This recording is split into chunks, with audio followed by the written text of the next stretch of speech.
Hello बच्चों, कैसे हैं आप सब। आई होप कि आप सब ठीक ही होंगे।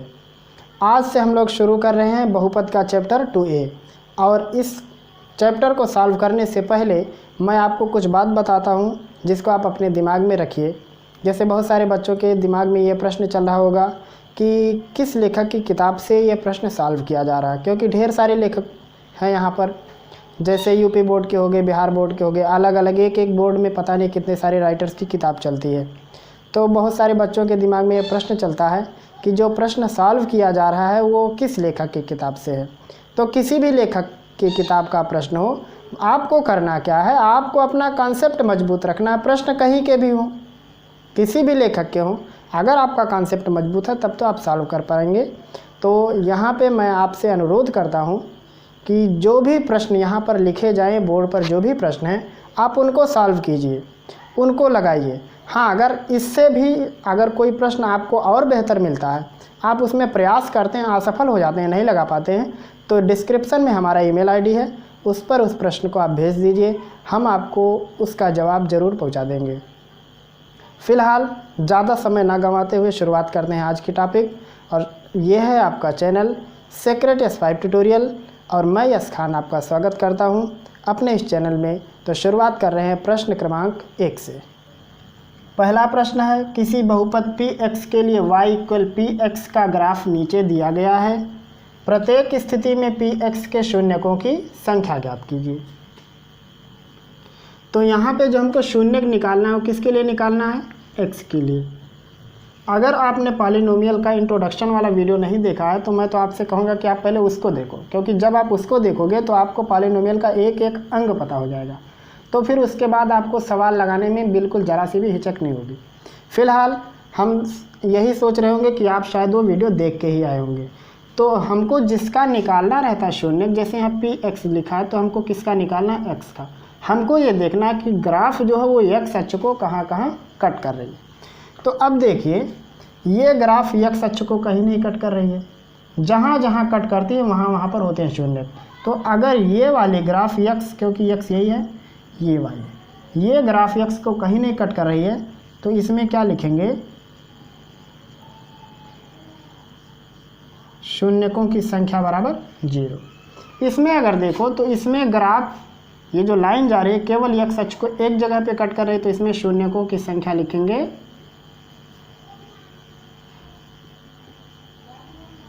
1। अगर यहाँ पे y होता तो हम लोग देखते कि ग्राफ y को कहाँ कट कर रहा है। यहाँ पे x है तो हमको x देखना है। अब इसमें देखिए x पे 1 2 3, तो यहाँ क्या लिखेंगे, शून्यकों की संख्या बराबर 3। यहाँ पे अगर देखा जाए तो यहाँ x अक्ष दो जगहों पर कट हो रहा है, तो यहाँ पे क्या लिखेंगे, शून्यकों की संख्या बराबर 2। इसमें अगर देखा जाए तो 1 2 3 और 4, तो इसमें x अक्ष के लिए शून्यकों की संख्या कितनी होगी,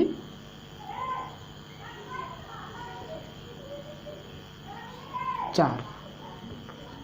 इसमें अगर देखा जाए तो एक जगह यहाँ टच कर रहा है, चाहे कट करेगा या फिर टच करेगा वो सब गिना जाएगा। तो एक x अक्ष पे दूसरा और ये तीसरा, तो यहाँ क्या लिखेंगे, शून्यकों की संख्या बराबर 3। तो मेरे ख्याल से आपको ये बात समझ में आ गई होगी। अगर y के लिए पूछता तो हम लोग y गिनते, तो यहाँ y पे 1 आता, यहाँ y के लिए 1 भी नहीं आता, यहाँ y का 1 आता, 1 शून्यक, यहाँ भी y का 1 शून्यक, यहाँ भी 1 शून्यक, और जितने शून्यक होते हैं उसी घात का बहुपद होता है। तो ये x के लिए 3 घात का बहुपद है, ये भी x के लिए 3 घात का बहुपद है। अगर आपसे पूछता ऐसा कि कौन सा ग्राफ किस घात का है, तो आप क्या कहते हैं कि ये 3 घात का है, ये भी 3 घात का है। अभी इसी साल के बोर्ड परीक्षा में ऐसा ग्राफ दे करके आया था और इसमें कहा था कि निम्न में से कौन सा द्विघात का बहुपद नहीं है। तो 2 घात का बहुपद वो नहीं होगा जिसमें x की 2 से अधिक की वैल्यू होगी। तो ये भी 2 घात का बहुपद नहीं है, ये भी 2 घात का बहुपद नहीं है, ये भी नहीं है, क्योंकि इन तीनों में देखिए 2 से अधिक की वैल्यू आ रही है। तो मेरे ख्याल से आपको ये प्रश्न समझ में आ गया। अब बढ़ते हैं प्रश्न क्रमांक 2 की ओर। दूसरा प्रश्न है, निम्न द्विघात बहुपदों के शून्य ज्ञात कीजिए और शून्यकों तथा गुणांकों के बीच संबंध की सत्यता ज्ञात कीजिए। तो जब भी इस प्रकार का प्रश्न आए कि आपको शून्य भी निकालने हो और गुणांक और शून्य के बीच में संबंध भी निकालना हो, तो आप सबसे पहला काम क्या करेंगे, आप निकालेंगे अल्फ़ा प्लस बीटा। दूसरा आप काम करेंगे alpha into beta. Alpha plus beta आपको निकालना है और फाइंड करना है आपको अल्फ़ा इंटू बीटा। और तीसरे वाले में काम करना है आपको अल्फ़ा प्लस बीटा इक्वल लिखना है माइनस बी अपान ए, या कह सकते हैं माइनस एक्स स्क्वायर का गुणांक, एक्स स्क्वायर नहीं सॉरी एक्स का गुणांक बटे एक्स का गुणांक। और चौथे में जब आप अल्फ़ा बीटा लिखेंगे तो यहाँ लिखेंगे सी अपान ए लिख सकते हैं, या यहाँ लिखेंगे अचर पद बटे एक्स का गुणांक। ये ए बी सी का मतलब होता है अगर बहुपद होगा a x square plus b x plus c model, तब यहाँ पे बी और ए और सी और ए का अस्तित्व इस प्रकार से होगा। मतलब सी कहेंगे तो अचर पद होगा, बी कहेंगे तो एक्स के आगे होगा, ए कहेंगे तो एक्स स्क्वायर के आगे का गुणांक होगा। तो आपको इतना सारा काम करना पड़ेगा जब आपको ये सवाल कहा जाए। फ़िलहाल हम इसमें से देखिए यहाँ पे 6 प्रश्न हैं, तो हम यहाँ पे ये वाला लगा देते हैं, ये वाला लगा देते हैं और एक और लगा देते हैं। मान लो ये 3 हम लगा देते हैं, बाकी 3 आप खुद लगाइए, खुद प्रयास कीजिए। जैसे पहला प्रश्न है x square minus 2x minus 8। तो अब यहाँ हमको शून्य निकालना, तो जब शून्य निकालना रहे तो पहले शून्य के बराबर कर दो। अब यहाँ से करेंगे इसका फैक्टर कैसे करते हैं, एक्स स्क्वायर के गुणांक का आचार पद में गुणा करो, तो 1 का गुणा करेंगे -8 में तो आएगा -8। अब जब यहाँ माइनस आए तो आपको घटा के ये बीच वाला लाना है, तो 4 दूनी 8, 4 में से 2 जाएगा 2, तो ये होगा x square minus 4x plus 2x minus 8 equal 0। यहाँ से अगर x कामन लेंगे तो होगा ये x माइनस 4, और यहाँ से 2 कामन लेंगे तो आएगा x माइनस 4 इक्वल 0। एक कोष्ठक में हो गया x माइनस 4 और एक कोष्ठक में x प्लस 2 इक्वल 0। एक बार ये पूरा कोष्ठक जब 0 करोगे तो x की वैल्यू आएगी 4, और जब ये पूरा कोष्ठक 0 करोगे तो x की वैल्यू आएगी -2, क्योंकि जब ये पूरा 0 होगा तो 2 साइड जाके -2 हो जाएगा। अब सिंपल में क्या करना है, एक शून्य को अल्फ़ा मानना, दूसरे को बीटा। तो यहाँ लिखेंगे अल्फ़ा इक्वल 4 और बीटा इक्वल -2। हर एक सवाल में ऐसे ही करना, इसीलिए मैं कह रहा हूँ मैं 3 लगा देता हूँ, बाकी आप 3 खुद लगाओ। तो ये हो गया अल्फ़ा और ये बीटा। यहाँ से क्या निकालेंगे, अल्फ़ा प्लस बीटा, मतलब 4 और 2 दोनों जोड़ा जाएगा, तो यहाँ पे माइनस है तो माइनस ही रहेगा, आया 2। अब एक दूसरा कंडीशन ये वाला हम लोग लगाएंगे -b/a। दूसरे कंडीशन से मतलब हम लोग लिखेंगे जैसे अल्फ़ा प्लस बीटा। तो यहाँ पे a b c, तो यहाँ b की वैल्यू कितनी है -2, और हमको वहाँ माइनस पहले से दिख रहा, तो वो माइनस और ये माइनस मिलके प्लस हो जाएगा, तो ये हो जाएगा 2। a की वैल्यू 1 है तो ये हो जाएगा 2/1 का मतलब 1 हो गया। देखिए ये दोनों एक दूसरे के इक्वल आए। ऐसे ही निकालेंगे अल्फ़ा बीटा। अल्फ़ा बीटा का मतलब है इन दोनों का गुणा करेंगे, 4 दूनी 8 -8 आएगा। और एक अल्फ़ा बीटा निकालेंगे c/a, देखिए वहाँ लिखे हम लोग, तो a b c की वैल्यू है -8, तो ये होगा -8/1, तो ये भी होगा -8। तो देखिए ये दोनों भी बराबर है। तो बस आपको इतना सारा काम करना है। सबसे पहले सॉल्व करना है, तो एक शून्य को अल्फ़ा कह देना, एक को बीटा। कोई ज़रूरी नहीं कि अल्फ़ा 4 हो, आप इसको अल्फ़ा लिख सकते हो, इसको बीटा लिख सकते हो। तो एक बार इससे निकालोगे अल्फ़ा प्लस बीटा, और एक बार इस बहुपद से अल्फ़ा प्लस बीटा निकालोगे। एक बार इन शून्यकों की मदद से अल्फ़ा बीटा मतलब गुणनफल निकालोगे, और एक बार इस बहुपद से निकालना है गुणनफल, और देखना है दोनों बराबर हैं कि नहीं। बस इतना काम करना और कुछ नहीं करना है, और ये हो जाएगा ऐसे ही चेक। चलिए दूसरा लगा देते हैं। जैसे ये चौथा प्रश्न है 4u² प्लस 8u। अब शून्य निकालना तो पहले शून्य कर देंगे, यहाँ पे 4u कामन ले लेंगे जब, तो यहाँ बचेगा u प्लस 2 इक्वल 0। एक बार जब इसे 0 करोगे तो u की वैल्यू 0 होगी, और जब इसको 0 करोगे तो u की वैल्यू -2 हो जाएगी। तो एक को अल्फ़ा कह देंगे तो अल्फ़ा हो गया 0 और एक को कह देंगे बीटा, वो हो गया -2। एक बार इससे अल्फ़ा प्लस बीटा निकालना है, यानी 0 प्लस -2 यानी हो गया ये -2। और एक बार इससे अल्फ़ा प्लस बीटा निकालना है, तो अल्फ़ा प्लस बीटा -b, तो a b की जगह पे 8 है तो -8 हो गया और यहाँ पे 4 डिवाइड करेंगे तो आएगा -2। देखिए ये दोनों बराबर हो गए। फिर निकालना है एक बार हमको अल्फ़ा, यहाँ पर ऐसा भी लिख सकते हो कि -x का गुणांक बटे x² का गुणांक, तो यहाँ x नहीं है तो यहाँ लिखेंगे -u का गुणांक बटे u² का गुणांक। एक बार अल्फ़ा बीटा निकालेंगे इन दोनों से, तो 0 का गुणा करेंगे -2 में तो हो जाएगा ये 0। और एक बार अल्फ़ा बीटा निकालेंगे यहाँ से c/a, तो a b c है ही नहीं तो होगा 0/4 मतलब 0। तो देखिए ये दोनों भी बराबर आया। बस आपको ऐसे ही करना है, पहले इनको सॉल्व कर लेना है और शून्य ज्ञात कर लेना, मतलब उसको हल करके अगर x में है तो x की वैल्यू, y में तो y की वैल्यू, तो एक को अल्फ़ा कह देना, एक को बीटा कह देना। एक बार उन दोनों को जोड़ के अल्फ़ा प्लस बीटा बनाना है और एक बार इसमें से वो गुणांक वाला यानी -b/a कह सकते हो या -x का गुणांक बटे x² का गुणांक, ये यहाँ पे देखिए ये कह सकते हो। फिर ऐसे ही निकालना अल्फ़ा इंटू बीटा का, तो उस प्रकार से आपका प्रूफ हो जाएगा। तो ये हम 2 लगा दिए हैं, एक तीसरा भी लगा देते हैं क्योंकि ये थोड़ा अजीब है। बाकी ये है 1 2 3 4, ये बिल्कुल सेम टू सेम है, तो आप उसको खुद प्रयास कीजिएगा। नहीं अगर समझ में आएगा तो कमेंट्स के अंदर भी आप बता देना। अगर आपका व्हाट्सअप नंबर होगा तो कमेंट में अपने व्हाट्सअप नंबर से कमेंट कीजिएगा, हम आप तक वो प्रश्न का हल आप तक ज़रूर पहुंचा देंगे। फिलहाल हम ये लगाते हैं 5वां प्रश्न।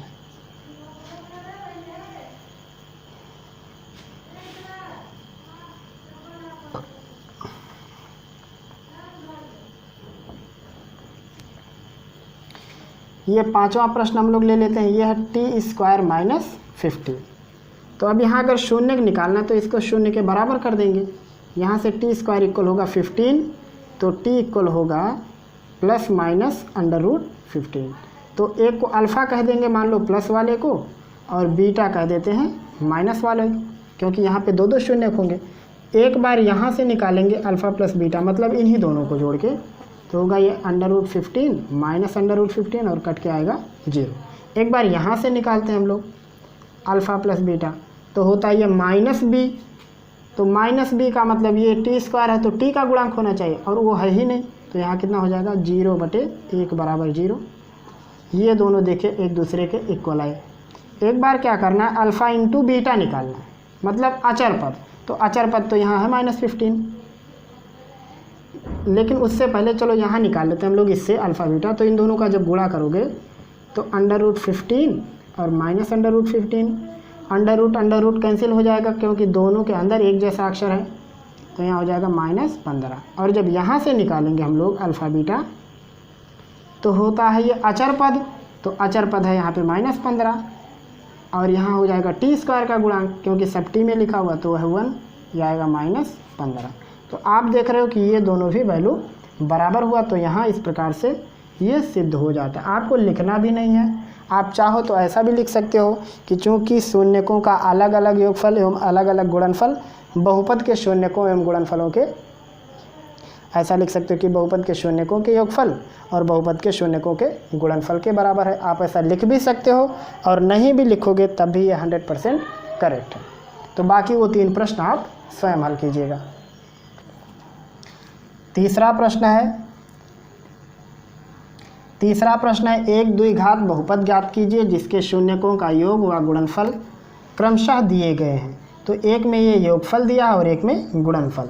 तो जो शून्यक होते हैं, शून्य के एक अल्फ़ा होता है एक बीटा होता है, तो हमको अगर अल्फ़ा प्लस बीटा मालूम है और अल्फ़ा बीटा मालूम है तो बहुपद होता है x² minus alpha plus beta into x plus alpha beta.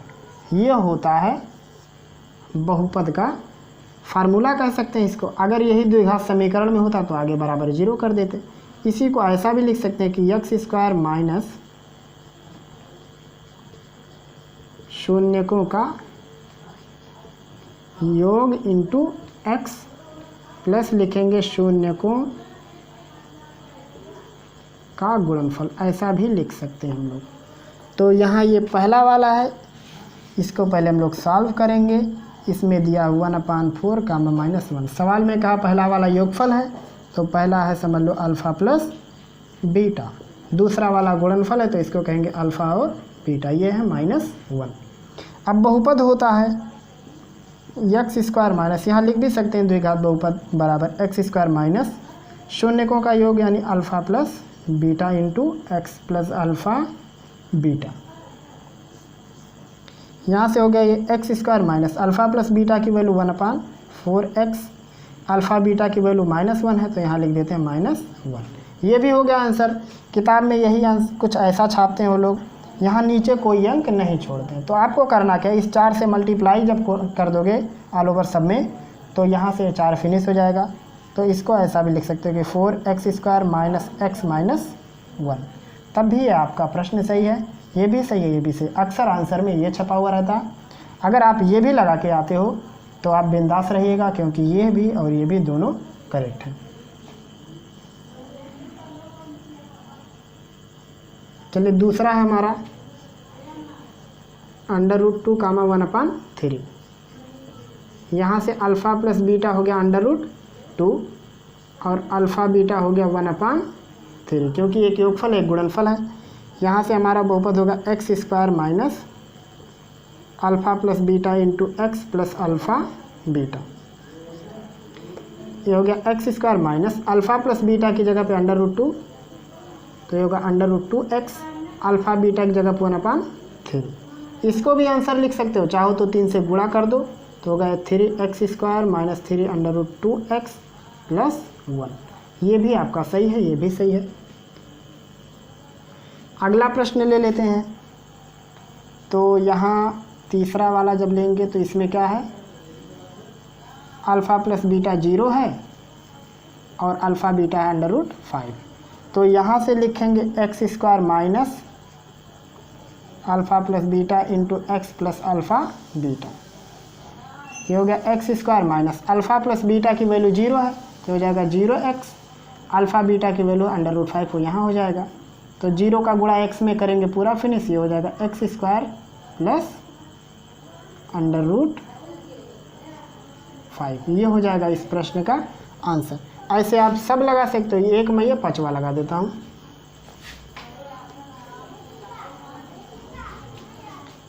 पाँचवें में अल्फ़ा, पहले सवाल उतार दें, -1/4 कामा 1/4। तो अल्फ़ा प्लस बीटा की वैल्यू हो गई -1/4 और अल्फ़ा बीटा की वैल्यू हो गई 1/4। तो यहाँ पे जो बहुपद होगा x² minus alpha plus beta into x plus alpha beta. ये हो जाएगा x² minus alpha plus beta की जगह पे -1/4 है तो यहाँ minus plus 1/4x, alpha beta की जगह पे 1/4। अब चाहो तो नीचे 4 ना रहने दो तो 4 से गुणा कर दोगे तो होगा 4x² प्लस x प्लस 1। ये भी सही है, ये भी सही है, दोनों बिल्कुल 100% करेक्ट। तो एक ये और एक ही आप खुद लगाइएगा। इसका जवाब होगा x² माइनस x प्लस 1, इसका जवाब होगा x² माइनस 4x प्लस 1। इन दोनों को आप स्वयं कीजिएगा, बाकी अपना प्रश्न हम हल कर दीजिए। अब लगाते हैं हम लोग अगला प्रश्न। चौथा प्रश्न है, वह द्विघात बहुपद ज्ञात करो जिसके शून्यकों का योग व गुणनफल क्रमशः -5 और 6 है। तो फिर से वही प्रश्न हो गया बिल्कुल जैसे तीसरा था।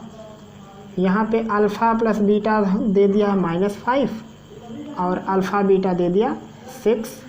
तो यहाँ पे द्विघात बहुपद के लिए पहले लिखेंगे x² minus alpha plus beta into x plus alpha beta.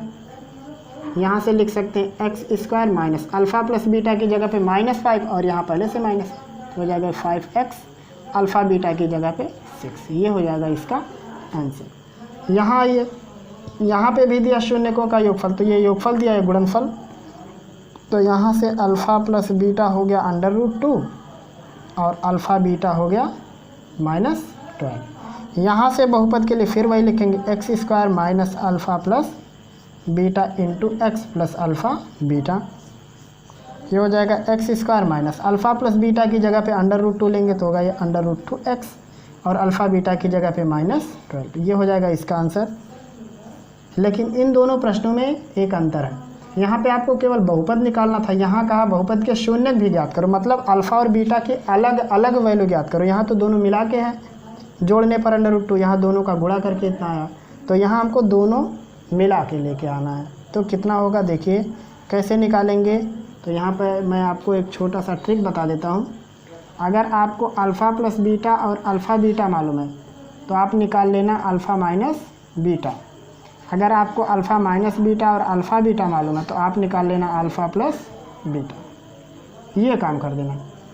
तो यहाँ हमको ये मालूम है, तो मैं एक फार्मूला आपको बता देता हूँ। जब ये दोनों मालूम हो तो इसका फार्मूला क्या होता है। अल्फ़ा माइनस बीटा होता है अल्फ़ा प्लस बीटा का whole square minus 4 alpha beta, और अल्फ़ा प्लस बीटा अगर आप निकालना चाहोगे तो ये होता अल्फ़ा माइनस बीटा का whole square plus 4 alpha beta. तो ये चीज़ आप नोट कर लीजिए, काम आएगा आपको बहुत। जब आपको ये दोनों पता है तो आप इसे निकाल लेंगे, और ये दोनों पता है तो इसे निकाल लेंगे। तो फिलहाल हम लोग ये वाला प्रयोग करेंगे। अब यहाँ से हम लोग जब निकालेंगे अल्फ़ा माइनस बीटा तो लिखेंगे पहले अल्फ़ा प्लस बीटा का whole square minus 4 alpha beta. तो ये होगा अल्फ़ा प्लस बीटा मतलब √2 का स्क्वायर माइनस 4, अल्फ़ा बीटा होगा माइनस 12,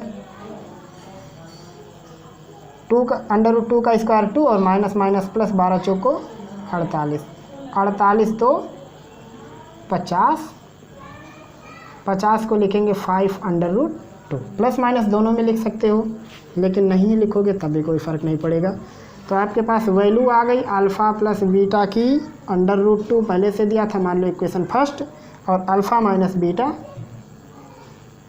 आ गया 5√2 इक्वेशन सेकंड। अब नॉर्मल समीकरण बन गया है, दोनों को जोड़ दो तो होगा ये 2 अल्फ़ा इक्वल 5 1 6 6√2। तो यहाँ से अल्फ़ा इक्वल लिख सकते हो 2 से भाग करके, 2 3 6 यानी 3√2। अल्फ़ा की किसी में वैल्यू रख दो, जैसे यहाँ रख देते हैं, तो 3√2 प्लस बीटा इक्वल √2, उस साइड जाके घटेगा तो बीटा होगा √2 माइनस 3√2, यहाँ से बीटा हो जाएगा -2√2। तो यहाँ से शून्य निकल गए, लिखेंगे इसलिए शून्य 3√2 का -2√2 है। अब यहाँ से अगर आप अल्फ़ा प्लस बीटा निकालना चाहो तो 3 में से 2 घट के √2 आएगा, और गुणा करोगे तो 3 दूनी 6, करड़ी में 2 का करड़ी में 2 से गुणा करोगे 2 आएगा, 6 दूनी 12। जैसे 3√2 का गुणा -2√2 में करो तो 2 3 6, √2 का √2 में 2 आएगा और आगे माइनस है तो हो जाएगा -12। तो देखिए गुणा करने पर -12 आया और जोड़ने पर वही चीज़ जो आप लाना चाहते थे। तो जब आपको अलग अलग शून्य निकालना हो, इस प्रकार से जब शून्यकों का योगफल और गुणनफल दे दे और फिर अलग अलग निकालना हो तो आप ये पैटर्न लगाएंगे। और अगर आपको ऐसा समीकरण दे के पूछे अलग अलग निकालो तो फिर आप इसका गुणनखंड कर दीजिए।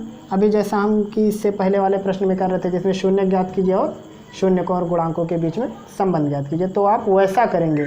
लेकिन अगर आपको शून्यकों का योगफल और गुणनफल दे दे, फिर कहे दोनों को अलग अलग ज्ञात कीजिए, तो आप ये यहाँ से पैटर्न लगाना चालू करेंगे। तो मेरे ख्याल से आपको ये प्रश्न समझ में आ गया होगा। अब बढ़ते हैं अगले प्रश्न की ओर। अगला प्रश्न है, यदि द्विघात बहुपद a² + 9 × x² + 3x + 6a का एक शून्य दूसरे शून्य का व्युत्क्रम है तो a का मान ज्ञात कीजिए। तो हम सबसे पहले इसमें क्या मान लिए कि एक शून्य अल्फ़ा है, दूसरा 1/α। एक बार योगफल निकालेंगे जो कि हमारे किसी काम का नहीं है क्योंकि हम अल्फ़ा की वैल्यू नहीं जानते। एक बार गुणनफल निकालेंगे अल्फ़ा × 1/α, ये होता है c/a। c की वैल्यू है यहाँ पे 6a और a की वैल्यू a² + 9। यहाँ पे रख के जब इसको सॉल्व करेंगे तो आएगा a की वैल्यू 3 आएगा। आप सॉल्व कर सकते हैं यहाँ से। जब आपका बहुपद या द्विघात समीकरण बन गया तो सॉल्व करना बहुत आसान है। 10वां प्रश्न है, एक त्रिघात बहुपद ज्ञात कीजिए जिसके शून्यकों का योग, 2 शून्यकों को एक साथ लेने पर उनके गुणनफलों का योग तथा तीनों शून्यकों का योग तथा तीनों शून्यकों का गुणनफल क्रमशः 2, -7, -14 है। तो यहाँ पे 3 घात का बहुपद है। अभी 9वां प्रश्न में बिल्कुल ऐसे ही था जिसमें उसमें संबंध प्रूफ करना था। इसमें हमको करना क्या है, इसमें जो दिया है पहले शून्यकों का योगफल, तो वो दिया हुआ हमको alpha plus beta plus gamma, वो दे दिया है 2। फिर दूसरे नंबर पे कहा 2 शून्य के एक साथ। तो जब हम लोग 2 शून्य के एक साथ लेते हैं तो कुछ ऐसा बनता है, और ये दिया हुआ -7। फिर जब हम लोग तीनों शून्य के एक साथ लेते हैं तो वो होता है अल्फ़ा बीटा गामा, वो दिया हुआ -14। तो अब अगर हमको ये तीनों कंडीशन मालूम है, मतलब alpha plus beta plus gamma, alpha beta beta gamma gamma alpha, इनका योगफल, और अल्फ़ा बीटा गामा, ये तीनों अगर हमको पता है तो त्रिघात बहुपद होता है x³ minus alpha plus beta plus gamma into x² plus alpha beta beta gamma gamma alpha into x, और माइनस होता है अल्फ़ा बीटा गामा। ये होता 3 घात का बहुपद। अगर समीकरण करना रहता तो आगे 0 कर देते। तो यहाँ से ये होगा x³ minus alpha plus beta plus gamma की वैल्यू 2 है तो ये हो जाएगा 2x² plus alpha beta beta gamma है -7, तो यहाँ प्लस है तो ये भी हो जाएगा -7 into x minus alpha beta gamma, तो यहाँ पहले से माइनस है, ये हो जाएगा प्लस, और ये हो जाएगा आपके इस प्रश्न का आंसर। सिंपल में आपको करना क्या था, ये तीनों चीज़ दिया हुआ था और उसके बाद आपको ये एक समीकरण याद करना है। समीकरण क्या कह सकते हैं, इसको एक ट्रिक भी कह सकते हैं, जो मर्जी आप उसको कह सकते हैं। जैसे अगर हमको अल्फ़ा प्लस बीटा पता रहता था तो हम लोग क्या लिखते थे, x² minus alpha plus beta into x plus alpha beta, और अगर हमको ये तीनों पता होगा तो ये इतना बड़ा बनेगा हमारा बहुपद। तो मेरे ख्याल से आपको ये प्रश्न समझ में आ गया होगा। अब लगाते हैं प्रश्न नंबर 11। 11वां प्रश्न है, यदि बहुपद x³ minus 3x² plus x plus 1 के शून्य a माइनस बी, a और a प्लस बी हों तो a और b का मान ज्ञात करो। तो यहाँ पे 3 शून्य दिए हुए हैं तो हम लोग पहले को अल्फ़ा लिख देते हैं, मान लो वो हो गया a माइनस बी, दूसरे को बीटा लिख देते हैं, वो हो गया a है, तीसरे को गामा लिख देते हैं, वो है a प्लस बी। अब हम लोग 3 प्रकार का कंडीशन जानते हैं, अगर ये 3 मूल हो तो एक alpha plus beta plus gamma, तो ये होगा a minus B plus a plus a plus B, b से b कट के कितना हो जाएगा, ये 3 a जुट जाएगा, तो ये हो गया alpha plus beta plus gamma. अब alpha plus beta plus gamma क्या होता है, -b/a, तो यहाँ a b c d, तो -b लेना है तो यहाँ पे माइनस पहले से, तो ये हो जाएगा 3, और a की जगह पे 1 है तो नीचे 1 से भाग करेंगे कोई फ़र्क नहीं पड़ेगा, तो ये हो जाएगा 3a, यहाँ से a इक्वल हो जाएगा 1। अब हम लोग तीसरा वाला कंडीशन ले लेते हैं, अल्फ़ा बीटा गामा। तो अल्फ़ा की जगह पे है a माइनस बी, बीटा की जगह पे a और गामा की जगह पे a plus B. Alpha beta gamma होता है ये वाला -d/a, तो a b c d की जगह कितना 1 है और हमको माइनस लेना है, तो ये हो जाएगा -1 इक्वल a की जगह कितना लेना हमको 1, तो हो जाएगा 1 माइनस बी, यहाँ 1 प्लस b, ये हो जाएगा -1 equal 1 minus B 1 plus B हो जाएगा a² माइनस b², यानी 1 माइनस b², कुछ इस प्रकार से होगा। ये 1 इस साइड आएगा तो -1 हो जाएगा, यानी -1 इक्वल -b² हो जाएगा, -2 इक्वल -b², तो लिख सकते हैं हम लोग b² इक्वल 2, माइनस कैंसिल करके, तो b इक्वल होगा प्लस माइनस √2, यानी b की वैल्यू 2 भी हो सकती है √2 में और -2 भी हो सकती है। आपको ये 3 चीज़ याद रखना है, alpha plus beta plus gamma बराबर -b/a, alpha beta beta gamma plus gamma alpha equal होता है c/a, अल्फ़ा बीटा गामा होता है -d/a। कब होगा, जब 3 घात का बहुपद कुछ ऐसा होगा, इस प्रकार से आपको चिन्ह समेत उठाने हैं। तो मेरे ख्याल से आपको यह प्रश्न समझ में आ गया होगा। तो ये थे आज के चैप्टर 2.1 के प्रश्न, या कह सकते हैं प्रश्नावली 2A के प्रश्न। तो ये थे आज के कुल प्रश्न प्रश्नावली 2.A के। मेरे ख्याल से आपको आज के सारे प्रश्न समझ में आ गए होंगे। अगर कोई भी प्रश्न आपको समझ में नहीं आया है या और कोई प्रश्न आपका रह गया है, छूट गया है, जो मान लीजिए हम यहाँ सॉल्व ना किए हों, क्योंकि किताबें अलग अलग हो सकती हैं, तो फिर आप उसको डिस्क्रिप्शन में दिए गए ईमेल आईडी पर भेज दीजिए। हम आपको आपके उस प्रश्न का जवाब आप तक पहुंचाने का पूरा प्रयास करेंगे। वीडियो थोड़ा लंबा हो गया क्योंकि इसमें प्रश्न बहुत सारे थे। हम इसको 2 वीडियो में करना नहीं चाहते थे, क्योंकि 2 वीडियो में करने का मतलब होता है कि समय का नुकसान ज़्यादा हो जाएगा। यहाँ वीडियो शूट करने में भी परेशानी होती है। तो अगर हम लोग 2 वीडियो एक मतलब इसी चैप्टर का अगर 2 वीडियो शूट करते तो ज़्यादा समय चला जाता। इसलिए हम पूरे प्रश्न को मतलब पूरे प्रश्नावली को एक ही वीडियो के अंदर शूट किए हैं। तो आप इसको पूरा देखिए और देखने के बाद आप अपनी राय ज़रूर दीजिए। और फिर मिलेंगे हम लोग अगले वीडियो में। तब तक के लिए खुदा हाफिज़।